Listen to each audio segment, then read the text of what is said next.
if you just do something each day that's unstructured, this is going to help you maintain. And don't stress too much about improvement. Improvements for the rest of the year. If your goal at this time is to have an easier period of 2 weeks or 1 week or 3 weeks. This podcast is brought to you by Triathlon Coaching, where we help triathletes and cyclists like you train smarter to race faster. I'm your host, Jordan Donnelly, and on my left is former Australian Ironman Champion and head coach of Triathlon Coaching, Gerard Donnelly. Every December, the holiday period rolls around, and for every athlete, the same dilemma comes up. How do you manage your training around Christmas, around New Year's, around potentially going away on holidays? And I think there's a funny adage that for most people in the world, you're either the type of person that gets up on Christmas morning and trains, or you don't. And for a lot of us, we're in the former category where we love to train no matter what the day, no matter what occasion. We're getting up because we love it, and we don't train because we have to. But regardless, people go away over these periods. People are in different environments. People are on holidays. People are going home for Christmas. And throughout this holiday period, people are often as busy as ever busier than the normal working year sometimes, and so training can sometimes take a hit. So in this episode, we're going to be talking about the top 7 tips you can take throughout this holiday period to make sure you get the most out of it and you come out the other end either maintaining your fitness or coming out stronger. But before that, Dad, let's get into our normal segments of the episode. What are you grateful for?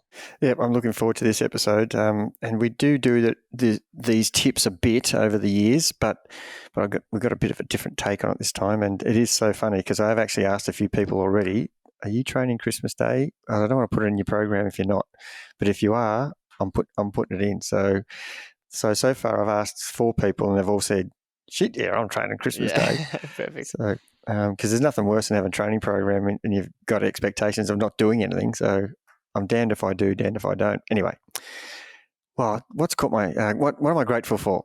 Well, that's an easy one because Matt, your brother, and my second son has just had their first baby boy, Archie Gerard Donnelly, and I'm so proud to say that he's put his dad's name in his son's full name, which is I'm really grateful for that, and it's really nice of him to do that, and I never really liked my name, to be honest, and to have it put into someone else's name is quite funny. So yes, little Archie was born a week ago, so he's 7 days old now, and it's really good to have a second grandson, and that's a very easy gratitude for me. So congratulations to those to Joe and Matt and Archie. Absolutely. My gratitude is I recently came off a very successful weekend for 2 very different reasons. I was best man at a very old friend's wedding, and it's always a great day when you can stand up there with one of your oldest friends and watch them get married. But funnily enough, the next day I had our touch finals. We played touch rugby over the spring and summer, and we had our touch finals, and I didn't actually tell my teammates that I was the best man at a wedding the night before, because it's always a funny conundrum. You know, you want to celebrate with your mate and have a few drinks, but I wouldn't want any of my teammates out the night before our final. But nonetheless, we won the final, and so I'm very grateful for both days because it felt like a win on the Saturday and the Sunday. So that's my gratitude.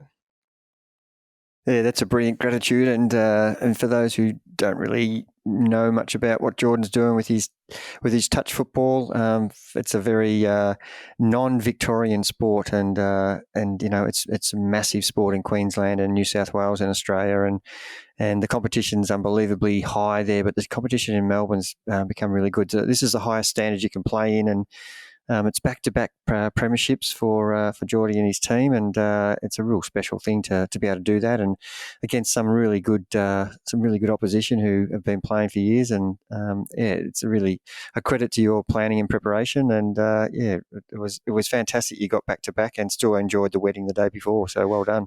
Thank you. No, I appreciate it. For those that don't know, it's kind of like rugby's summer sport, where there's no tackling. And if you've ever seen rugby sevens, where it's way less players and it's super open, it's kind of like that, where it's very fast paced, very athletic. It's about skill and speed and throwing, compared to slowing the game down with tackles. It's just a very fun chess-like game, which is awesome to do. Moving on to our next segment, what has caught your attention? There's a few things we want to touch on, Dad. There's a bit been happening around the world of sports, but leading with some recent races that have caught your attention with our athletes. Yeah, I think we talked the other day about the World Cup and expectations of what's supposed to happen in the games that were scheduled, and some of the teams who are beating some of the professional teams, they're all professional. Some of the teams who are beating the favourite teams. Yeah, I think you told me the 2nd, 6th, 10th, 12th, 15th teams were all eliminated in the round of 32.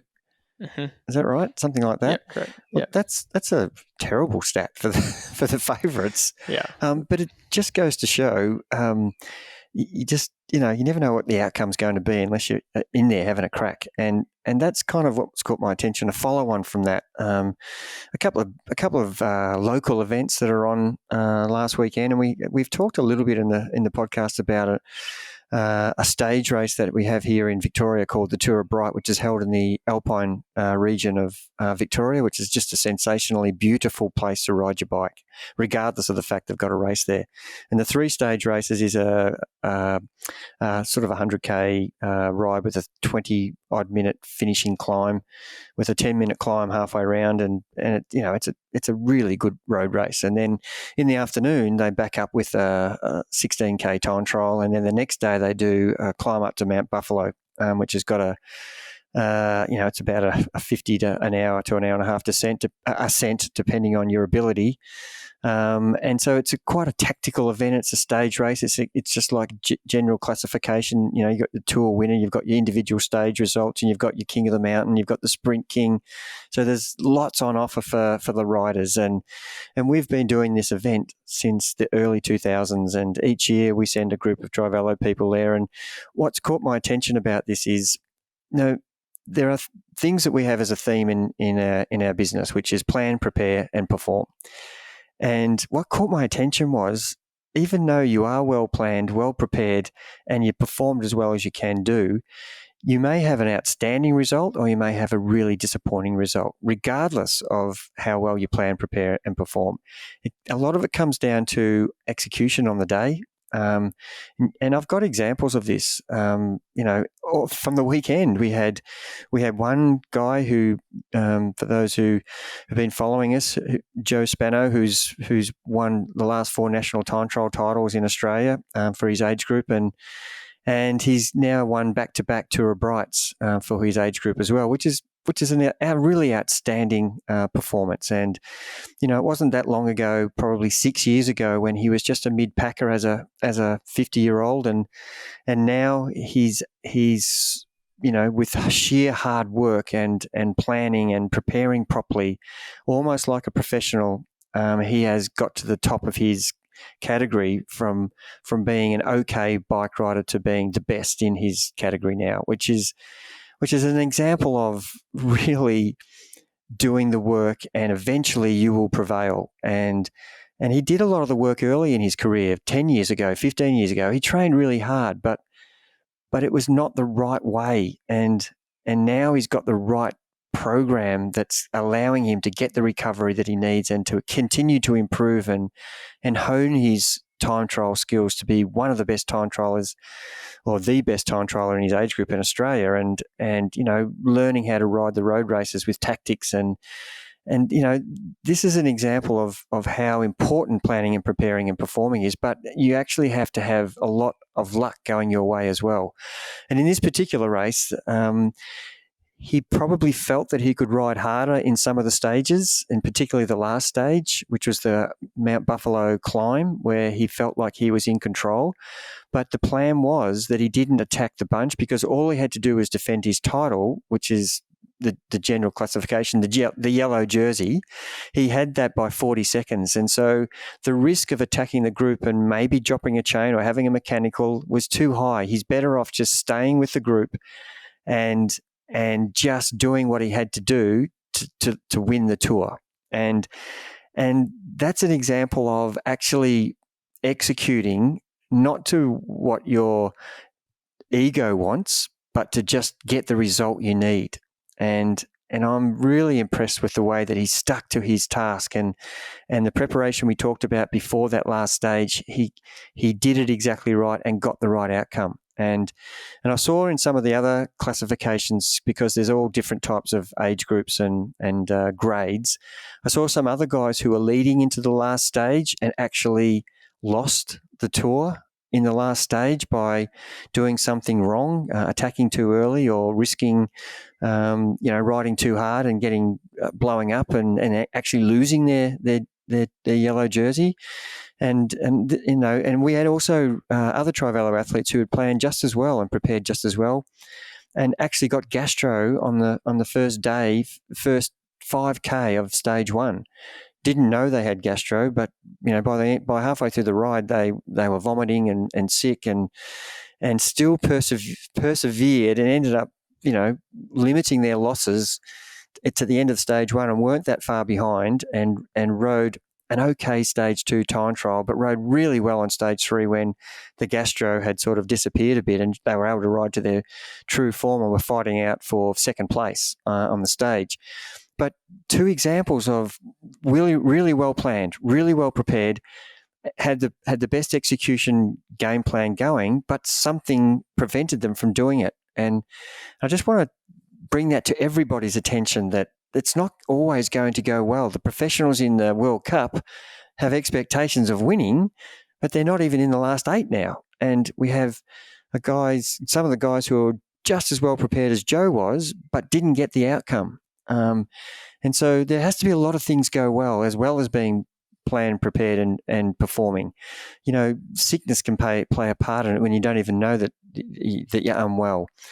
Similarly, we had, just to go on with the same theme, what's catching my attention about, you can do all the right things but still not get the right result. And we had the Ironman WA over in Bustleton on the weekend, and we had a group of Trivelo athletes there, and we had one of the guys, Roland, who's doing his debut Ironman, 21-year-old, 8 or 10 weeks out, got hit by a car. Looked like his dream of doing his first. He'd been training quite well up to that point, ticking all the boxes, doing all the preparation that he should be, and now his bike is in pieces. He's reasonably injured, but not that bad. But as a 21-year-old, he just purchased a new bike, and now he's got to try and find the funds to or get the insurance or whatever. The whole process is that he doesn't have a bike, so he's borrowed a bike to train on and got himself back into training.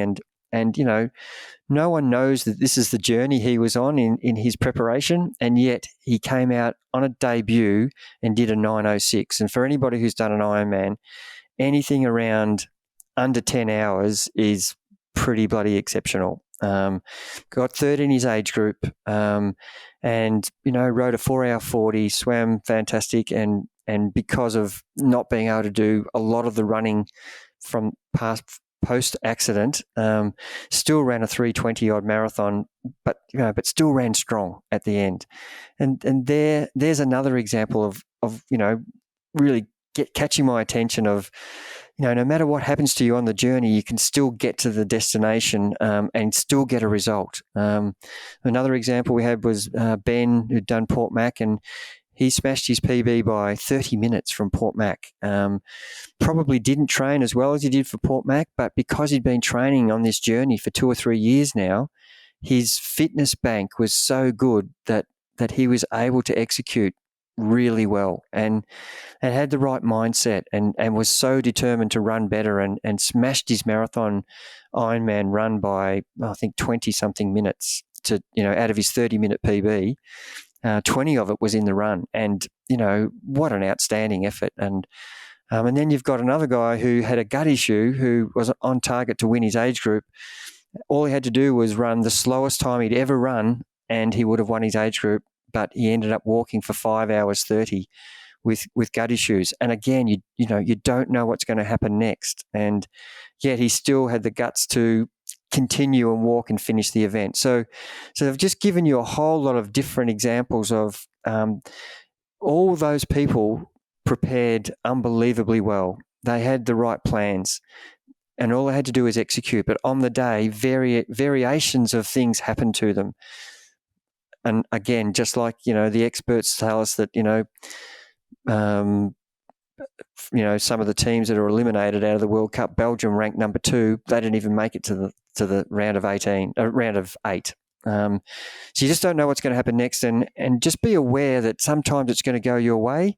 And I want to get it out there that it's not always going to go your way. But if you keep that consistency going over the journey, eventually, I guarantee it will go your way. And all these hiccups along the way make it even sweeter when it does go your way. And your example of the touch, you've played in, I don't know, 4 or 5 touch grand finals probably before that, or not even made the grand final. And it's such a sweet victory when you finally get to the grand final and win. Because you know how disappointed you are, even though you prepared just as well you think previously, but the experience you get from all those knockbacks or setbacks, they really set you up for when it does happen well.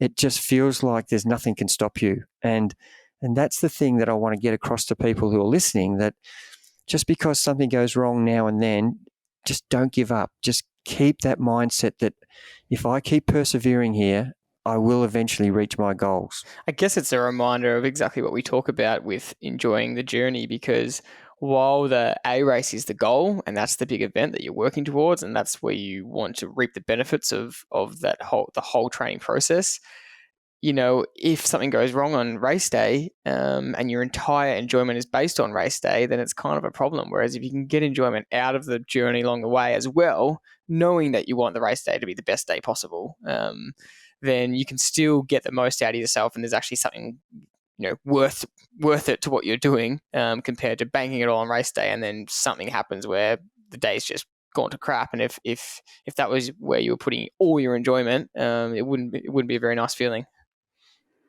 Yeah, it's such a great point you make. Results based is risky. And we've talked about the journey and then getting to your destination. That's the package. It's just not the destination. And look, if you have a bad day, what are the negatives? Well, you didn't achieve the goal that you wanted to. What are the positives? You're incredibly fit from where you were before. You've had a really good preparation. You couldn't possibly have done any more than what was planned, and you're in a great shape to actually back up. Possibly in 4 weeks' time if you wanted to. So you're in a great position. It's just that you've had a disappointment, and you've got to take that on the chin, move on, and pick yourself up. The measure of the person is how well they deal with adversity, not how well they deal with triumph. One thing I wanted to mention on Joe's story was one of your big philosophies is that you want to help people become a really well-rounded athlete. And a lot of masters athletes tend to specialize in one area and they stay in that. And it's a big thing among the age group to do more of what you're good at and avoid what you're not so good at, because it's just easier and more comfortable. And you really push our athletes to become more well-rounded. And a stage tour where there's a road race with a hill climb finish, a time trial, and then a full-on mountain stage is the epitome of being a well-rounded rider. And I think if you can win that, it shows how far you've come, because it's no easy feat to win 4 nationals, masters time trial races. You have to be a really, really good time trialist. But to be able to do that and win a multi-stage race, I think is very impressive and shows the type of training you can do to become a well-rounded athlete. Before I get to what's caught my attention, one thing we did both want to talk about was the recent announcement by Kona to split the World Championships. If you haven't heard, Ironman have, not the recent announcement by Kona, the recent announcement by Ironman, they've come out with a statement and said that from now on, the World Championships, which is a coveted event, a historical event, a prestigious event that is held at Kona every year. And the reason it's so prestigious is that Kona has this absolute magic to it. And it's been held at Kona since 1981. Everyone wants to go to the Mecca of triathlon and do the Ironman at Kona. And Ironman have come out and said that from next year onwards, they're splitting it. So next year, the women's races, elite and age groupers, will be at Kona, and the men's races will be somewhere else, and they haven't disclosed where that is yet. And then from then on, it'll alternate. So in 2024, the year after, all the pro men and the age group men will compete at Kona, and the women will compete at same undisclosed place that they are thinking. So at the moment they're thinking Nice in France. That's kind of the big talk around. So next year it's basically all the women are competing at Kona and all the men at Nice, and the year after it's all the men at Kona and all the women at Nice. And this has caused a lot of divide among the triathlon community. I have my own opinion that I think it's a fair decision. I understand their logic. It does take away from the specialty of the event, and it's really frustrating for those people who have qualified for Kona next year that were expecting to go, and now their world championship is at Nice. But I do understand what they're saying in their statement, so I don't know what your thoughts are, Dad. Yeah, I can also see that there might be some economical reasons. The island couldn't cope with, for those who don't know, this year for the very first time, they split the race into 2 days. It's normally on one day. And the logistics for that for the island, the big island of Hawaii, Kailua, is a really small village. And it's a massive influx of humans onto this, this mecca for where this race has been held. And, I've been there and done that race, and it holds a really big place in my memories of achievements. And it's really disappointing from an athlete's, from a competitor's point of view, especially if you've been training so hard and qualified for next year's Kona, and you find out that you're actually not going to Kona next year. And for some people, that's been a dream for 10 years. We had some athletes this year who Andrew Fox has been trying to qualify for decades, and now he got to go, and he got to do it this year. But for those who have qualified and don't get to go there next year, I can really feel for them and the disappointment associated with that, because you just want to go to that big island because of the mystique and the lava fields and the heat and the intensity and the wind and the extreme conditions you're going to experience make it the hardest race that you'll do. And that's kind of disappointing that that's taken away, and they must have their reasons. But from my point of view, I think they need to go back to having it on the one day. If that's the reason, I don't know the exact reason why they're moving it. They've come out talking and said, about they've come out and said can't cope. Yeah. The biggest reason is that they have decided that they want to split the men's and women's races, because when it happens on the same day, they just find that the men's coverage overrides the women. And it's just not possible for them to get equal coverage on the same day. So they decide to split it. And then, like you said, that's too much for the island. They can't split it over 2 days. It was too much for set up, then race, then set up and race again. The island just couldn't cope. And then they've come out and just said, we value having equal coverage over having it at all on one day at Kona each year. We looked at all sorts of solutions, couldn't come to an agreement. And so that's our decision. Yeah, while it's very disappointing, that does make sense to me, because they've said exactly what they value, what they're aiming for, and it is unfortunate, but it does make, when people do go to Kona, even more special now, because it's only every second year that you can go. So that does add a lot to it as well. There is, yeah. Anyway, it's everybody's going to have their own opinions on it, and I'm a big fan of some other group who like to run races. And if one of the things we haven't talked about is the pros not really getting decent prize money for that event in comparison to other sports. The elite world champion triathlete is just pales into significance against what you can win for winning the Australian Open tennis or the US Open golf, or the Grand Prix at Silverstone. It's just ridiculous difference in prize money. I'd love to see a competitive rival race organizer put on a race to give some real prize money. $1 million for the winner of the World Championship Ironman. Yeah, that's something I'd like to see. Yeah, and it's definitely happening with PTO. All their races are so well funded, and the athletes are loving going there because there's prize money, big prize money, and prize money so far down. And so Ironman do have a challenger in that, but they do have that ownership of the Kona race, which is the most prestigious race. So it's definitely interesting. One last thing I want to mention before we talk about the holiday tips is very quickly, this is just astounding and something to keep an eye on.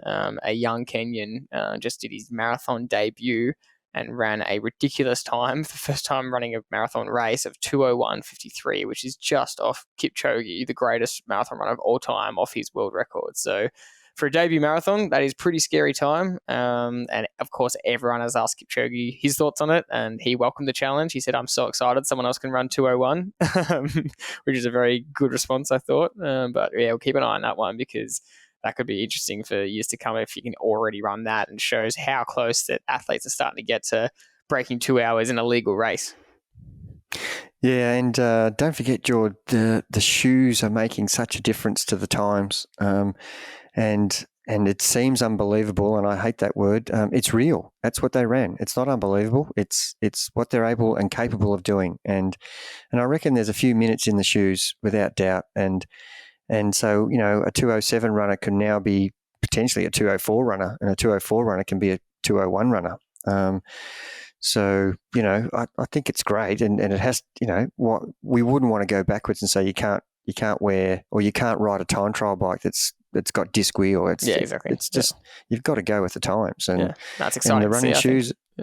Yeah, I think it's great. I can't wait to see the 2 hour broken. It will be broken. It might not be in our lifetime, but someone will run faster. Yeah, for sure. I'm thinking it's sooner rather than later. And on that note, I did forget to mention that the Australian marathon record, both in the men's and women's, was just broken. So Brett Robinson and Sinead Diver just broke the men's and women's Australian marathon record in Japan, which is incredible in their own right. And I think that's definitely worth mentioning, because both records had been held for a while, and I think De Castella's men's record had been held for 36 years or something, which is insane for that to be finally be broken. Like you said, it's a testament to everything happening, but a big testament to Brett to be able to pull that off and get that record. I think he only beat it by 20 seconds, so very impressive. So finishing off with today's topic, and that is the top 7 holiday training tips. Now, it is very interesting to think about throughout this holiday period. Depending on where you are in the world, you'll have a different experience. So the Southern Hemisphere,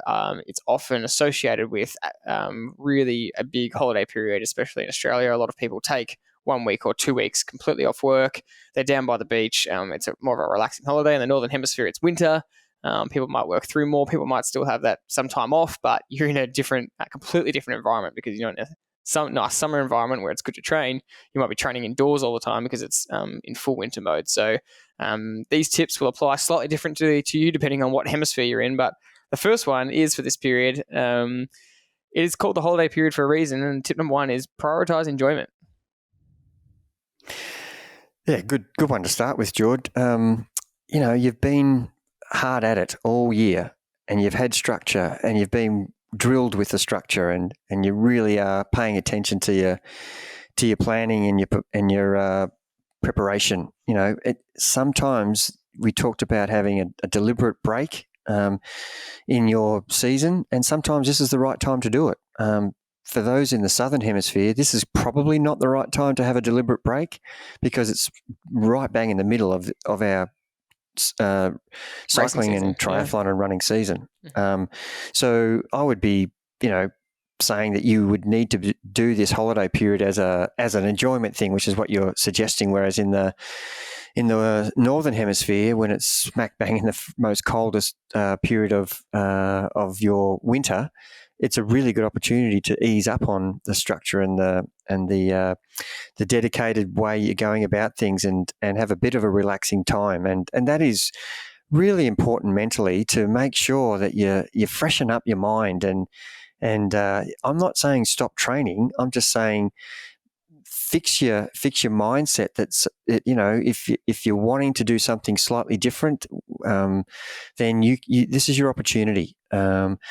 But there are a few rules around that you need to keep in mind, and you can still do that and have the enjoyment factor. That's one of the points we're trying to get across. Yeah, definitely. And that does bring us into point 2, and that is, no matter what situation you're in, what climate you're in, what hemisphere you're in, the principle should always be, and this is point number 2, keep your fitness. Don't do anything that's going to undo all the hard work you've done or put you backwards and just make it harder for when you come back to it. So if there's a 2-week period, you don't want to come back into that and have to spend another 2 weeks or 3 weeks getting your fitness back because you've completely gone off the rails. So bearing in mind that no matter what you're doing, you always want to keep training to a level where you're maintaining your fitness. And that can be easily done as long as you are smart about it, and keep training, even if it's not structured, even if it's not super hard. You can maintain that level of fitness. But Dad, you get frustrated when people really want to break, but they make the mistake of completely going off, which ends up just putting them further back and making it harder to come back from. Yeah, and look, you said the right thing there. Maintain. You're not, sometimes if you're wanting to have that little break, it's better to just maintain something. Detraining takes a long time. We've talked about that in other podcasts. So if you just do something each day that's unstructured, this is going to help you maintain. And don't stress too much about improvement. Improvements for the rest of the year. If your goal at this time is to have an easier period of 2 weeks or 1 week or 3 weeks.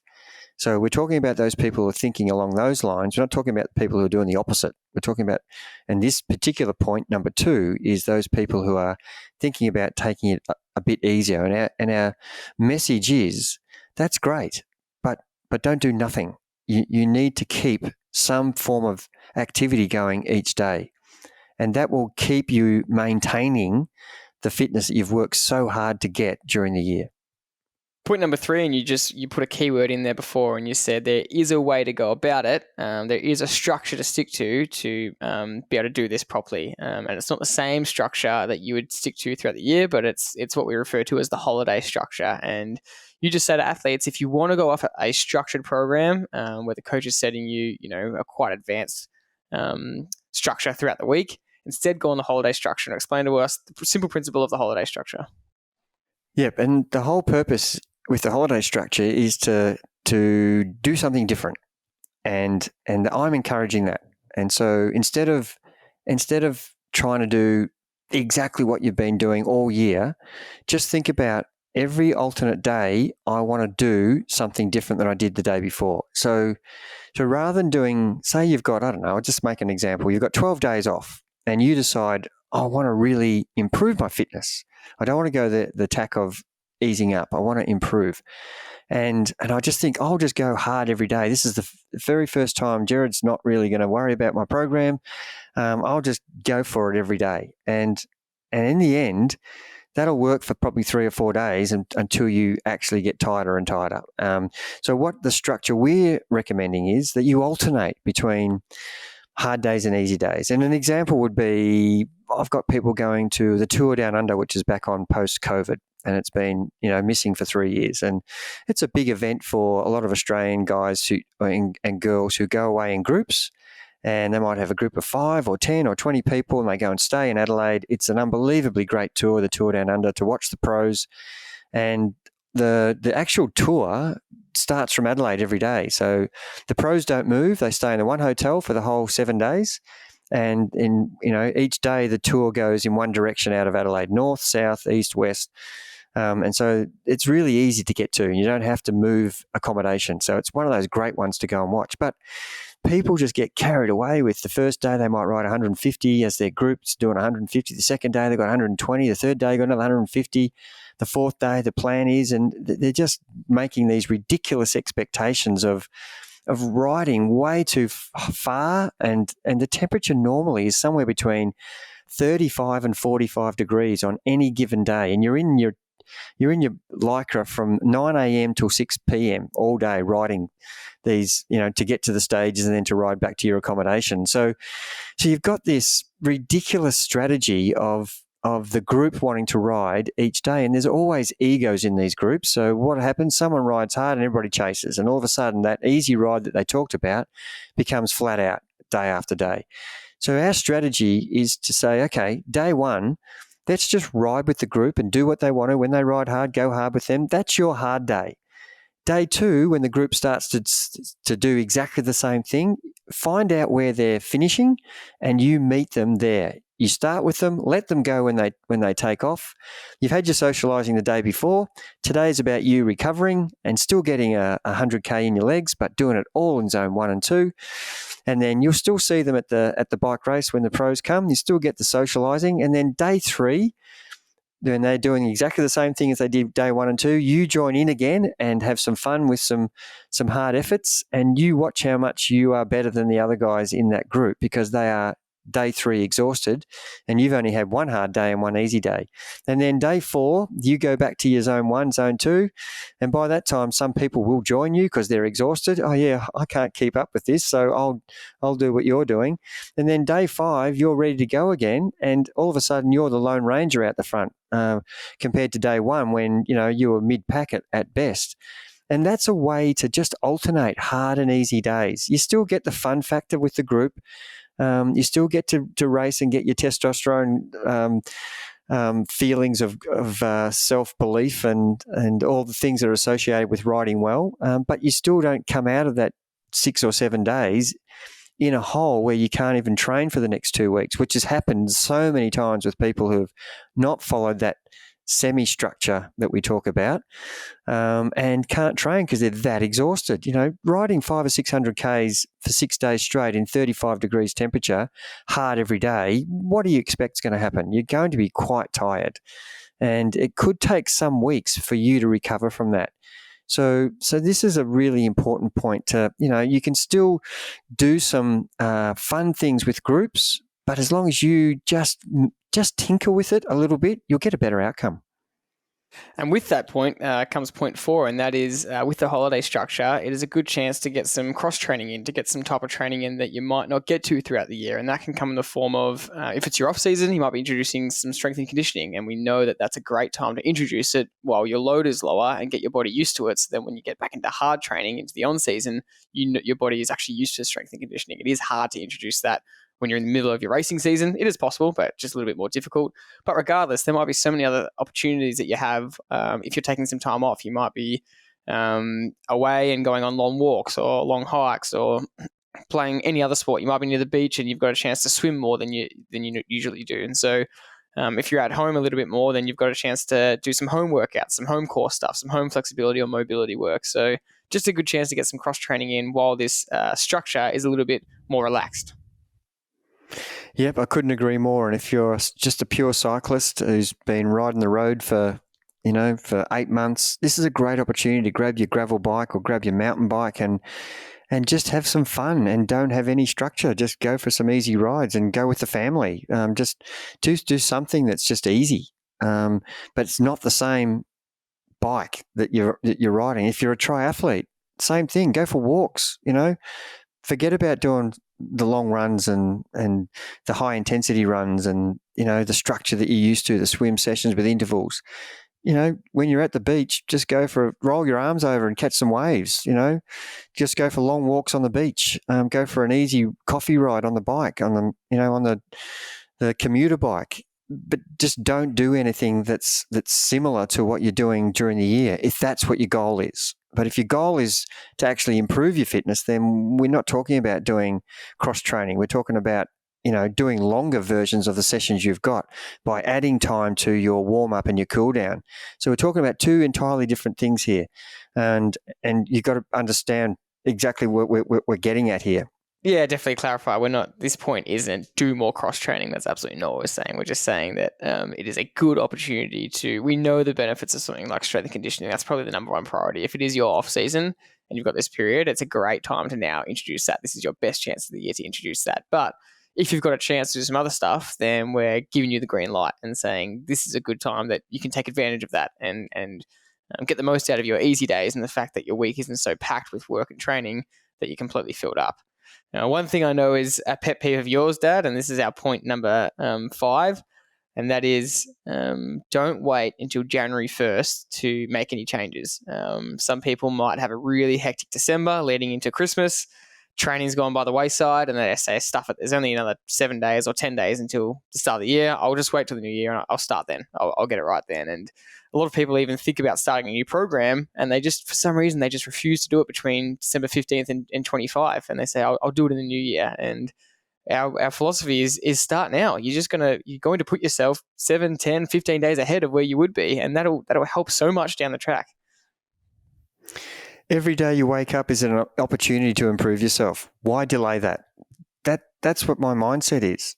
when I wake up today, how much better can I be than yesterday? And I don't mean by riding hard every day. That's not what I'm saying. I mean, get up and do what I'm supposed to do and not delay it till next week. And, if someone's sick Monday, Tuesday, Wednesday, I've heard this so many times. I'll just start on Monday of next week.